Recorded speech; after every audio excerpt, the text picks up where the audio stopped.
বান্দার হাতে যখন আমলনামা দেওয়া হবে, বান্দা তার আমলের বিনিময়ে কি অর্জন করেছে দেখতে পারবে। দেখবে সারা জীবনের নামাজ, এর বিপরীতে পাইলাম এই সওয়াব, সাদকা করলাম এই সওয়াব। যত আমল তার বিপরীতে পাশে সওয়াব লেখা আছে, কিন্তু হায়রে বিশাল একটা সওয়াবের পরিমাণ লেখা, কিন্তু তার পাশে উল্লেখযোগ্য কোনো আমল তো দেখি না। সে এই দোয়াটাকে বড় আমল মনে করবে না।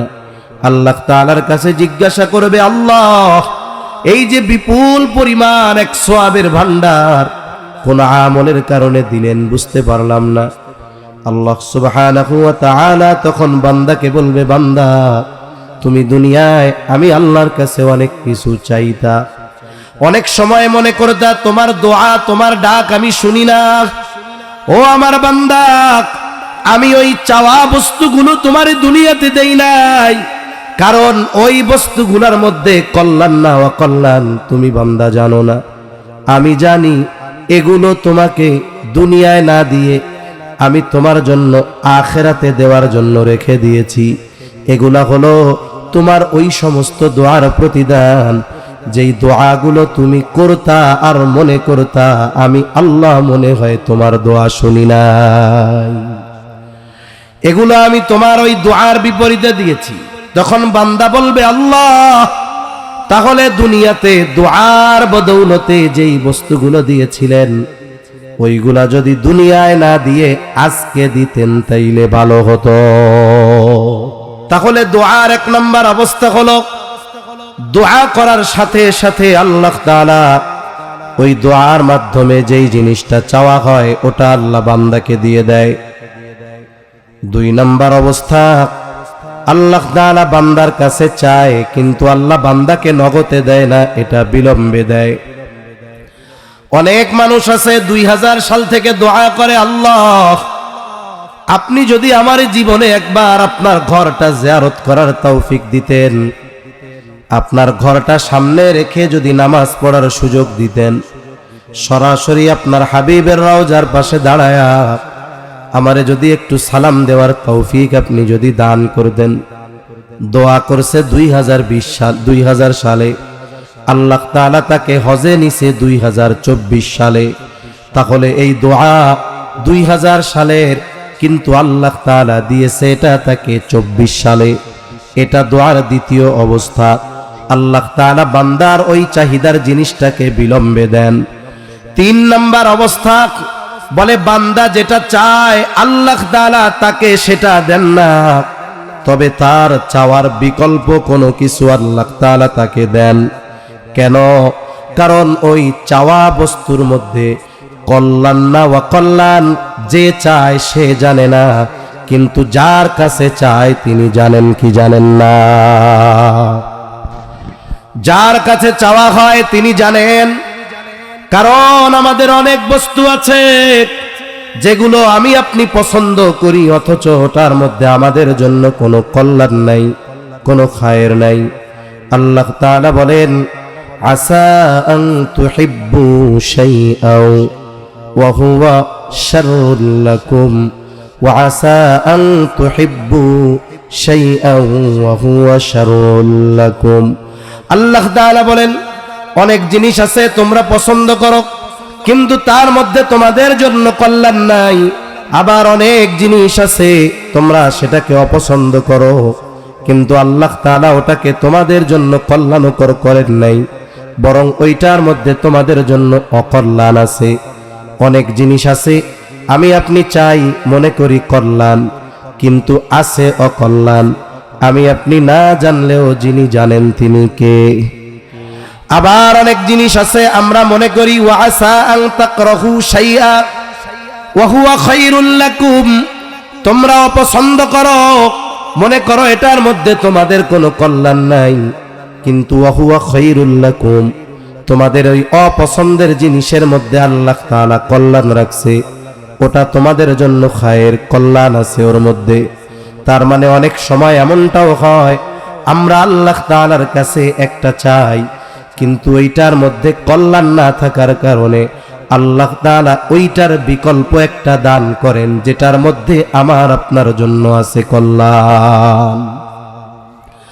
দোয়ার আরেকটা অবস্থা হয়, বলে বান্দা দুনিয়ায় চায়, আল্লাহ তাআলা বান্দার ওই চাওয়া বস্তু নগদেও দেন না, আল্লাহ তাআলা বান্দার ওই চাওয়া বস্তুটা বিলম্বেও দেন না, আবার অল্টারনেটিভ বিকল্প কোনো কিছু দেন না, বরং এই চাওয়ার প্রতিদান আল্লাহ তাআলা বান্দার জন্য আখিরাতে দেওয়ার জন্য রেখে দেয়। বান্দার হাতে যখন আমলনামা দেওয়া হবে, বান্দা তার আমলের বিনিময়ে কি অর্জন করেছে দেখতে পারবে। দেখবে সারা জীবনের নামাজ, এর বিপরীতে পাইলাম এই সওয়াব, সাদকা করলাম এই সওয়াব, যত আমল তার বিপরীতে পাশে সওয়াব লেখা আছে, কিন্তু হায়রে বিশাল একটা সওয়াবের পরিমাণ লেখা, কিন্তু তার পাশে উল্লেখযোগ্য কোনো আমল তো দেখি না। সে এই দোয়াটাকে বড় আমল মনে করবে না, আল্লাহ তাআলার কাছে জিজ্ঞাসা করবে, আল্লাহ এই যে বিপুল পরিমাণ এক সওয়াবের ভান্ডার কোন আমলের কারণে দিলেন বুঝতে পারলাম না। আল্লাহ সুবহানাহু ওয়া তাআলা তখন বান্দাকে বলবে, বান্দা তুমি দুনিয়ায় আমি আল্লাহর কাছে অনেক কিছু চাইতা, অনেক সময় মনে করতা তোমার দোয়া তোমার ডাক আমি শুনি না। ও আমার বান্দা, আমি ওই চাওয়া বস্তুগুলো তোমার দুনিয়াতে দেই নাই, কারণ ওই বস্তুগুলোর মধ্যে কল্যাণ না অকল্যাণ তুমি বান্দা জানো না। আমি জানি এগুলো তোমাকে দুনিয়ায় না দিয়ে আমি তোমার জন্য আখিরাতে দেওয়ার জন্য রেখে দিয়েছি। এগুলা হলো তোমার ওই সমস্ত দোয়ার প্রতিদান, যেই দোয়াগুলো তুমি করতা আর মনে করতা আমি আল্লাহ মনে হয় তোমার দোয়া শুনি নাই, এগুলো আমি তোমার ওই দোয়ার বিপরীতে দিয়েছি। তখন বান্দা বলবে, আল্লাহ তাহলে দুনিয়াতে দোয়ার বদৌলতে যেই বস্তুগুলো দিয়েছিলেন ওইগুলা যদি দুনিয়ায় না দিয়ে আজকে দিতেন তাইলে ভালো হতো। তাহলে দোয়ার ক্ষেত্রে নিরাশ হওয়ার কোনো কারণ নাই। আমরা যদি দোয়ার ওই শর্তগুলো ঠিক রেখে দোয়া করি, তাহলে আমাদের প্রত্যেকটা দোয়ার জন্য প্রতিদান আছে না নাই? জোরে বলেন আছে না নাই? আছে। নগদে হোক, বিলম্বে হোক, বিকল্প হোক কিংবা আখিরাতে হোক, আছে। এজন্য দোয়া করা এটা গুরুত্বপূর্ণ একটি বিষয়। যেহেতু একটি মাদ্রাসার মাহফিল, আমাদের সন্তানেরা মাদ্রাসায় আছে, দোয়ার ক্ষেত্রে সন্তানের জন্য মা বাবার দোয়ার প্রভাব এটা ব্যাপক এক প্রভাব ফেলে সন্তানের জীবনে। অনেক মা বাবা সন্তানের জন্য দোয়া করতে কার্পণ্য করে, অথচ সন্তানের জন্য যারা দোয়া করে আল্লাহ তাআলা তাদের ব্যাপারে বলেন এটা হলো রহমানের বান্দাদের অন্যতম একটা গুণ। সাথে সাথে স্ত্রী সন্তানদের জন্য দোয়া করা শিখিয়েছেন কে? জোরে বলেন না কে? আল্লাহ তাআলা সূরা ফুরকানের মধ্যে জানায় দেন, রহমানের বান্দাদের গুণাবলীগুলো বর্ণনা করতে গিয়ে আল্লাহ তাআলা এক পর্যায়ে বলেন, রহমানের বান্দাদের অন্যতম গুণ তারা আল্লাহ তাআলার কাছে তাদের স্ত্রী সন্তানদের জন্য দোয়া করে। কি বলে তারা? রব্বানা হাব লানা মিন আজওয়াজিনা ওয়া যুররিয়াতিনা কুররাতা আ'য়ুন ওয়াজআলনা লিল মুত্তাকিনা ইমামা। তারা আল্লাহ তাআলার কাছে দোয়া করে বলে, রব্বানা হাব লানা মিন আজওয়াজিনা ওয়া যুররিয়াতিনা কুররাতা আ'য়ুন, ও আমার রব আপনি আমার এমন স্ত্রী সন্তান দান করেন যেগুলো আমার চক্ষু শীতলের কারণ যেন হয়। শুধু তাই না, ওয়াজআলনা লিল মুত্তাকিনা ইমামা, আয় আল্লাহ আপনি আমাদেরকে মুত্তাকিনদের ইমাম বানায়া দেন। সন্তানদের জন্য দোয়া করা। আমরা যদি চিন্তা করি যে সন্তানদের মাদ্রাসায় দিয়ে দিছি, ওস্তাদরা পড়াবে, এতেই শেষ, না না, ওস্তাদরা পড়াবে, আদব শেখাবে, ওই দিক দিয়ে আল্লাহর সাথে হট কানেকশন করতে হবে অভিভাবকদের। এজন্য ইসলামে সন্তান তরবিয়তের যেই শিক্ষা আছে, ইসলামে সন্তান বা আমাদের আধুনিক পরিভাষায় যেটারে বলে প্যারেন্টিং, সন্তান প্রতিপালন, অনলাইন যারা ব্যবহার করেন তারা জানবেন অনেক টাকা লাগে সন্তান প্রতিপালনের কোর্স করতে। 40-50 হাজার টাকাও নেয় এমন মোটিভেশনাল স্পিকাররা আছে যে অনলাইনে কোর্স করাবে সন্তান কিভাবে লালন পালন করবেন। অথচ ইসলাম পূর্ণাঙ্গ এক জীবন ব্যবস্থা। ইসলামে সন্তানের তারবিয়াত তথা সন্তানকে দ্বীনের উপরে প্রতিপালন করা এটা ফরজ। সন্তানকে দ্বীনের উপরে গড়ে তোলা কি জোরে বলেন না, ফরজ। আধুনিক ভাবে সন্তানের তারবিয়াত শুরু হয় সন্তান দুনিয়ায় আসার পর। সে যখন একটু বড় হবে, 5-6 বছর হবে, স্কুলে দিবে এই সময় থেকে। কিন্তু ইসলামে সন্তানের তারবিয়াত এটা চলমান এক প্রক্রিয়া। এটা শুরু হয় সন্তান দুনিয়ায় আসার অনেক আগে। এজন্য এই যে দোয়াটার কথা আল্লাহ শিখায়া দিয়েছেন, এটা যে শুধু বিয়ে করার পরে পোলাপান হইলে করবে তা না, বরং যেই যুবক এখনো বিবাহ করে নাই সেও আল্লাহ তাআলার কাছে চক্ষু শীতল হয় এমন স্ত্রীর জন্য দোয়া করবে, চক্ষু শীতল হয় এমন সন্তানের জন্য দোয়া করবে। এটা আল্লাহ শিখিয়ে দিয়েছেন এবং এটা ইসলামে সন্তান তারবিয়াতের অন্যতম একটা আমল। আর এটার প্র্যাকটিক্যাল শুরু হবে কখন? দোয়া তো হবে অনেক আগে থেকে। ছেলে হোক মেয়ে হোক বিবাহের আগেই দোয়া করবে, রব্বানা হাবলানা মিন আজওয়াজিনা ওয়া যুররিয়াতিনা কুররাতা আ'য়ুন ওয়াজআলনা লিল মুত্তাকিনা ইমামা। এই যে আল্লাহর সাথে কানেকশন শুরু হলো বিবাহের আগে, এটা তো দোয়ার মাধ্যমে হলো। প্র্যাকটিক্যাল শুরু হয় কখন? বলে ইসলামে সন্তানের তারবিয়াতের প্র্যাকটিক্যাল শুরু হয় বিবাহের মাধ্যমে। এজন্য বিবাহের যতগুলো উদ্দেশ্য আছে, বিবাহের অন্যতম একটি উদ্দেশ্য হলো নেক সন্তান। কি সন্তান জোরে বলেন? নেক সন্তান। নেক সন্তানের জন্য কেউ যদি কলা গাছ লাগায়, কলা গাছ যত বড় হোক আর মোটা হোক, সে যদি আশা করে এই কলা গাছ দিয়ে মোটামুটি এবার আমি এক সেট ফার্নিচার বানাবো, জীবনেও সম্ভব? জোরে বলেন সম্ভব? তাহলে ফার্নিচার যদি বানাতে চায় কি গাছ লাগাতে হবে?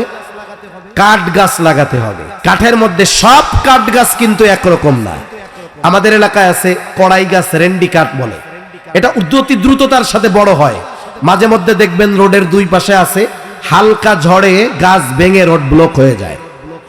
কিন্তু দেখবেন মেহগুনি গাছ আছে, সেগুন কাঠ আছে, এগুলো যদি পরিপক্ক হয় একবার ফার্নিচার বানালে যুগের পর যুগ পার হয়ে যায়, ভাঙেও না ঘুনেও ধরে না, ঠিক না? বাজারে যখন কেউ ফার্নিচার কিনতে চায় খুব যাচাই বাছাই করে যে কোনটা সার হইছে, কোনটা নিলে টিকবে, কোনটা ঘুনে ধরবে না। এই রকম ভাবে নেক সন্তান যেহেতু বিবাহের অন্যতম উদ্দেশ্য, বিবাহের আগে এটাও যাচাই বাছাই করা দরকার কোন নারী নেক সন্তান জন্ম দিতে সক্ষম। এজন্য রাসূলুল্লাহ সাল্লাল্লাহু আলাইহি ওয়াসাল্লাম বিবাহ করার ক্ষেত্রে নবীজি বলেন 4টি জিনিস দেখে বিবাহ করা হয় মেয়েদের ব্যাপারে। 1 নাম্বার দেখা হয় তার সৌন্দর্য, 2 নাম্বার দেখা হয় তার সম্পদ, 3 নাম্বার বংশ, 4 নাম্বার দিন। তবে নবীজি সাল্লাল্লাহু আলাইহি ওয়াসাল্লাম দ্বীনের ব্যাপারে বলেন ফাযফার বিযাতিদ দ্বীন, তোমরা দ্বীনকে প্রাধান্য দাও। বাকি 3টায় কমতি আছে, দ্বীনের ক্ষেত্রে কোনো কমতি নাই। বিবাহ যদি হয়ে যায় সবর করো, আশা করা যায় ওই দ্বীনদার নারীর গর্ভে আল্লাহ তাআলা এমন সন্তান দান করবে যেটা তোমার চক্ষু শীতলকরণের কারণ হয়ে যাবে। ওই যে দোয়া করছিলা বিয়ার আগে, আল্লাহ আপনি আমার এমন স্ত্রী দেন, এমন সন্তান দেন যেটা আমার চক্ষু শীতলকরণের কারণ যেন হয়, আল্লাহ এরকম সন্তান দিবে। তাহলে 1 নাম্বার দিনদার মেয়ে বিবাহ করতে হবে। 2 নাম্বার যেই বিষয়টা, সন্তান দুনিয়ায় আসার আগে সন্তানের জন্য সবচাইতে গুরুত্বপূর্ণ যেই বিষয়, এটা হলো নেক সন্তান চেয়ে আল্লাহর কাছে দোয়া করা। নেক সন্তান চেয়ে আল্লাহর কাছে দোয়া করা, এটা পয়গম্বর আলাইহিমুস সালামের আমল।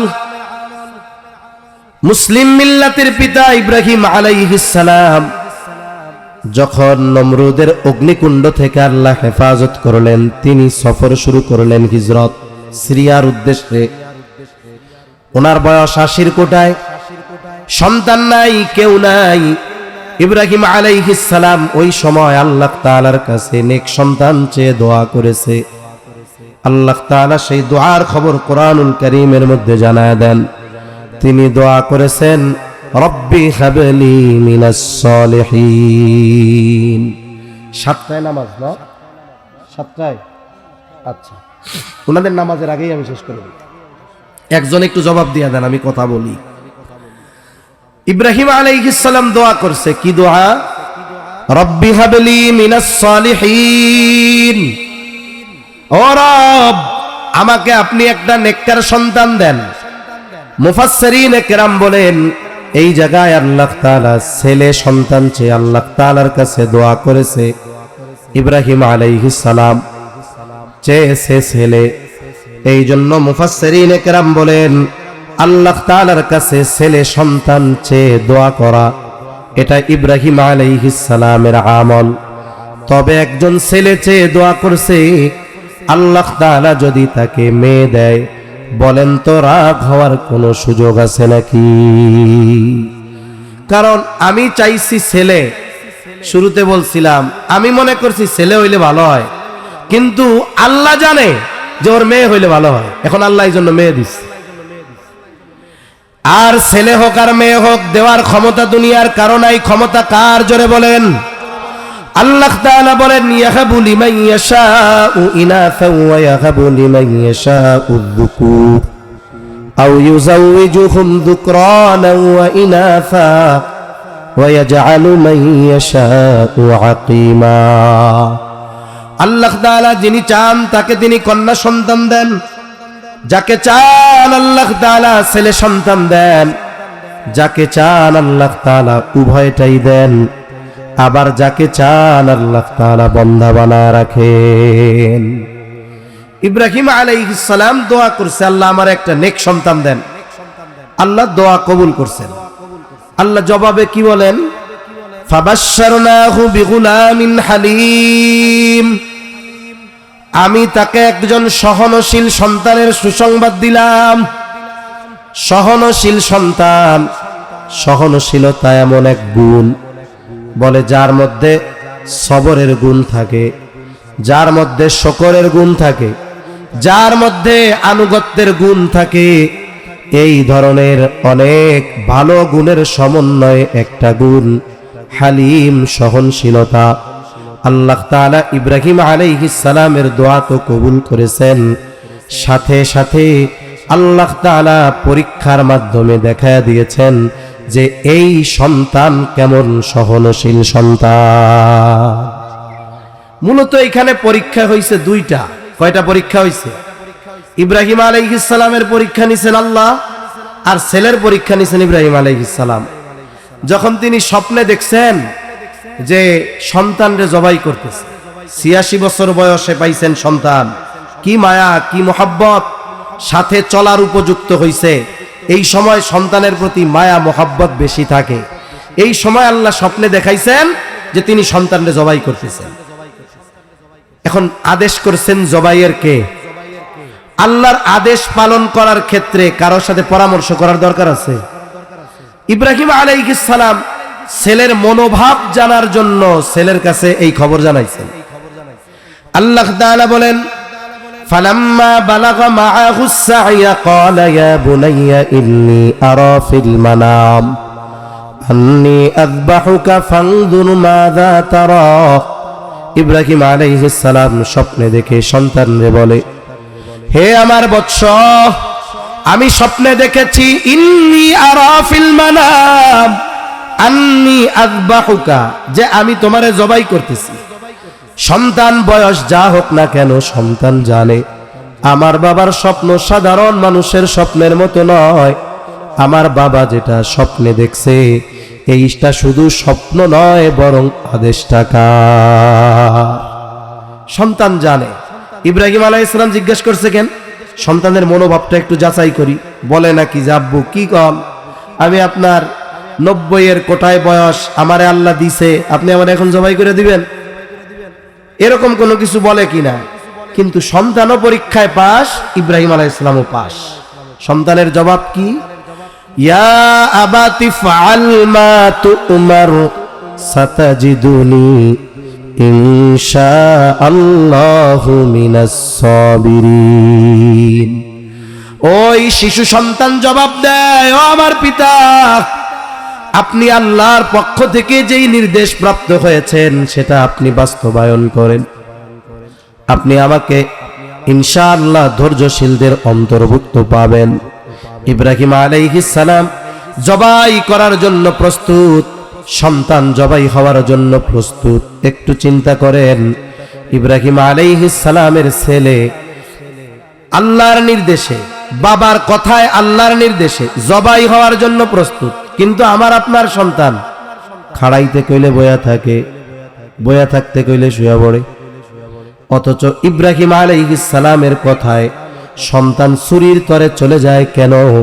বলে এটা হলো রব্বি হাবলি মিনাস সলিহিন, এই দোয়ার পাওয়ার আর ক্ষমতা। এজন্য অভিভাবকদের চিন্তা করতে হবে, আমি আমার সন্তানের জন্য কতবার এই দোয়া করছি, দুনিয়া আসার আগে কত দোয়া করছি। আমাদের অভিভাবকরা দোয়া করে কোন সময়? কয় বেকা হইয়া যাওয়ার পরে। এরপরে দোয়ার শেষ নাই, হুজুরের কাছে দৌড়াদৌড়ির অভাব নাই। অনেকে তো শিরকি কর্মকাণ্ডে জড়ায়া তাবিজ কবিজের পিছনে দৌড়ায়, আছে না নাই? কিন্তু যখন দোয়া করার দরকার ছিল তখন আপনি কতবার আপনার সন্তানের জন্য দোয়া করছেন, এটা চিন্তা করার দরকার আছে না নাই? আর দোয়ার পাওয়ার হলো এরকম, যেটা আল্লাহ তাআলা দোয়ার মাধ্যমে অসম্ভবকে সম্ভব বানায়া দেন। 5 মিনিটের মধ্যে কথা শেষ। অনেকে বিবাহ করছে, সন্তান হয় না। এই সন্তান যাদের না হয় এরা একটা সময় 2 ভাগে ভাগ হয়ে যায়। এক ভাগ তাদের ঈমান বিনষ্টের মিশনে নামে, আর এক ভাগ একেবারে সম্পূর্ণ আল্লাহর প্রতি আনুগত্যশীল হয়ে যায়। সন্তান যখন 10-15 বছর হয় না, সারা দেশ বিদেশের ডাক্তার দেখানো হয়েছে, বলে কোনো অসুবিধা নাই। সন্তান কেন হয় না এটা তো আমরা জানি না, সবকিছু তো ঠিক আছে। তখন এক গ্রুপ মানুষের কথায় কান দেয়, বলে শোনো, দুনিয়ার সবকিছু ডাক্তার দিয়া হয় না, দুনিয়ায় ফকির কবিরাজেরও কিছু বিষয় আছে। এরকম বলে কি বলে না? এবার পাঠাই দিবে এক জায়গায়, ওই জায়গায় যাওয়ার পরে বলে 16 ঘাটের পানি, 18 গাছের বড়ই পাতা, 16 গাছের গোলাপ ফুলের পাপড়ি, এগুলা নিয়ে আসো, এরপরে মানত করো একটা দরবারে, এরপরে এইগুলা দিয়ে গোসল টোসল করলে পোলাপান হয়ে যাবে। ও যদি বিশ্বাস করে ওই ফকির, ওই কবিরাজ এগুলোর মাধ্যমে সন্তান দিতে সক্ষম, বলেন তো ঈমানের 12টা বেজে যাবে না? এক গ্রুপ এরকম শিরকের সাথে জড়ায় ঈমান নষ্ট করে। আর এক গ্রুপ কি চিন্তা করে? বলে দুনিয়ার ডাক্তারদের সব কিছু যেখানে শেষ, আহকামুল হাকিমিনের সেখান থেকে শুরু। আমার জানা আছে এরকম কয়েকজন, সন্তান হয় না দীর্ঘদিন। বাংলাদেশ, ভারত, সিঙ্গাপুর ডাক্তার দেখাইছে, সন্তান হয় না। এরপরে দুইজনে চিন্তা করছে, আল্লাহ সম্পদ যা দিছে, কেউ তো নাই, আল্লাহর কাছে চাই, কারণ একজনের অনেক সম্পদ, সন্তান নাই, এ সম্পদ তাকে শান্তি দিতে পারবে না। এবার তারা দুইজনে হজের নিয়ত করছে, হজে চলে গেছে। কারণ হজের সময় স্পেশাল কিছু জায়গা আর সময় আছে দোয়া কবুলের, যেটা সারা বছরে কোথাও থাকে না। যেমন ইয়াউমে আরাফার দিন আল্লাহ রাসূল সাল্লাল্লাহু আলাইহি ওয়াসাল্লাম বলেন, খায়রুদ দুআই দুআউ ইয়াউমিল আরাফা, সবচেয়ে উত্তম দোয়া হলো আরাফার দিবসের দোয়া। ওই দিন দিনের বেলায় আল্লাহ তাআলা নিকট আসমানে আসেন, বান্দাকে বলেন কি চাওয়ার দরকার চাও। এমনি তো রাতে যত ফজিলতের কথা আছে, কিন্তু আরাফার দিন দিনের কথা। এইবার ওনারা চিন্তা করছেন, যা হয় হবে, আল্লাহর কাছে চাইব। দুইজনে গিয়া যত দোয়া কবুলের সময় আছে আর জায়গা আছে, আল্লাহ তাআলার কাছে একনিষ্ঠ চিত্তে সন্তান চেয়েছে, দোয়া কবুল হয়ে গেছে। হজ থেকে ফিরে আসছে, 1 বছর পার হয় নাই, আল্লাহ তাআলা উভয়ের কোল জুড়ে নয়ন শীতলকারী সন্তান দান করেছে। দোয়ার মাধ্যমে অসম্ভবকে আল্লাহ সম্ভব করায়া দেন। এটাও তাকদীরের ফয়সালা যে দোয়ার মাধ্যমে হবে। হযরত জাকারিয়া আলাইহিস সালাম, ছোট্ট ঘটনাটা বইলা শেষ করে দিব। জাকারিয়া আলাইহিস সালাম, লম্বা ঘটনা পিছনে যাওয়া যাবে না, মূল কথা বলি। মারিয়াম আলাইহিস সালামের খালু জাকারিয়া আলাইহিস সালাম। মারিয়াম আলাইহিস সালাম যখন মায়ের গর্ভে, ওনার মা মানত করছে, আল্লাহ যেই সন্তান দুনিয়ায় আসবে এরা আমি বাইতুল মুকাদ্দাসের খাদেম হিসাবে একেবারে আপনার জন্য ফি সাবিলিল্লাহ দিয়া দিব। এ আর বিবাহ শাদী করবে না, কিচ্ছু হবে না, এরা আপনার ঘরের সেবার জন্য দিয়া দিব। খ্রিস্ট ধর্মে বৈরাগ্যবাদের বৈধতা ছিল, বিবাহ না করে ইবাদত করবে, ওইটা আরো ভালো, কিন্তু ইসলাম ধর্মে এটা নাই। এখন উনি কৌশলে মূলত আল্লাহর কাছে ছেলে চাইছে, কারণ তৎকালীন সময়ে বাইতুল মুকাদ্দাসের খাদেম হিসাবে কোনো মেয়েকে নিয়োগ দেওয়া হতো না।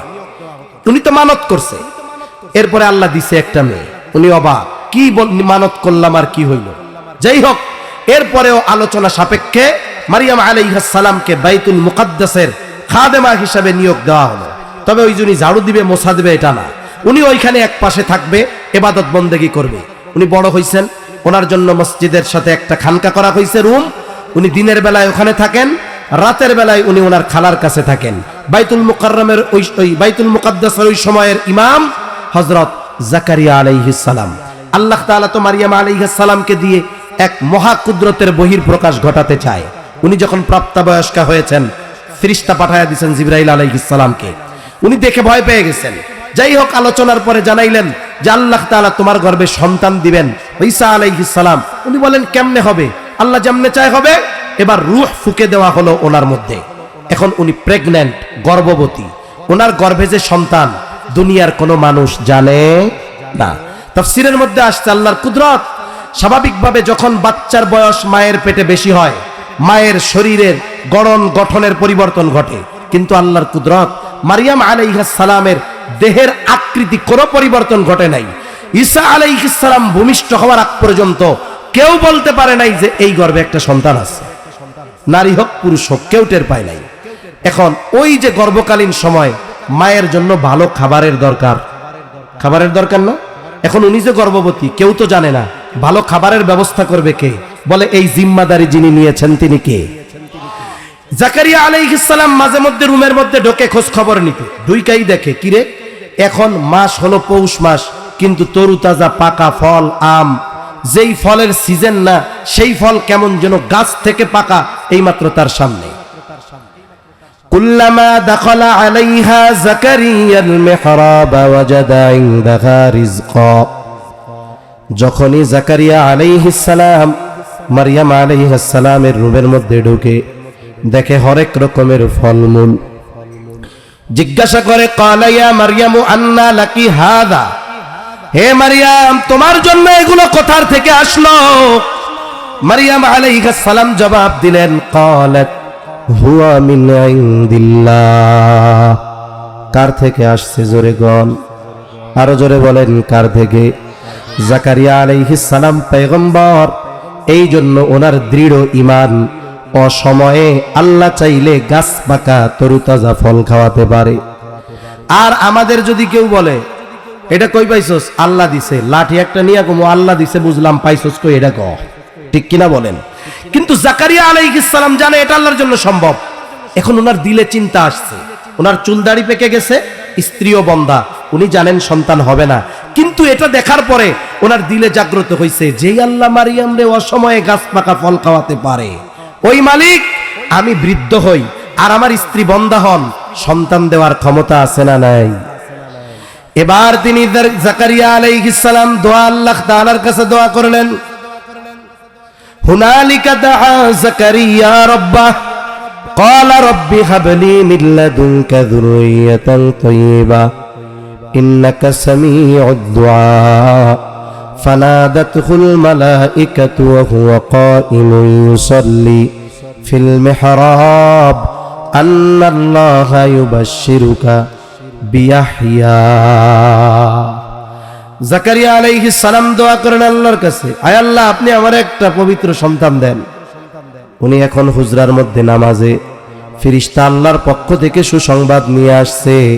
হুনালিকা দাআ জাকারিয়া রাব্বাহ ক্বালা রাব্বি হাবলি মিন লাদুনকা যুররিয়াতান তাইয়্যিবা ইন্নাকা সামিউদ দুআ।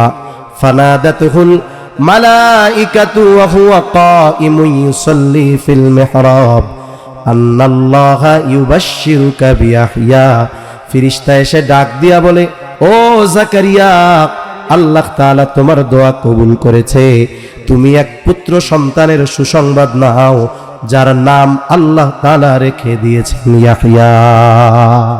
তাহলে দোয়া এক পাওয়ারফুল জিনিস, দোয়া এক কি জিনিস?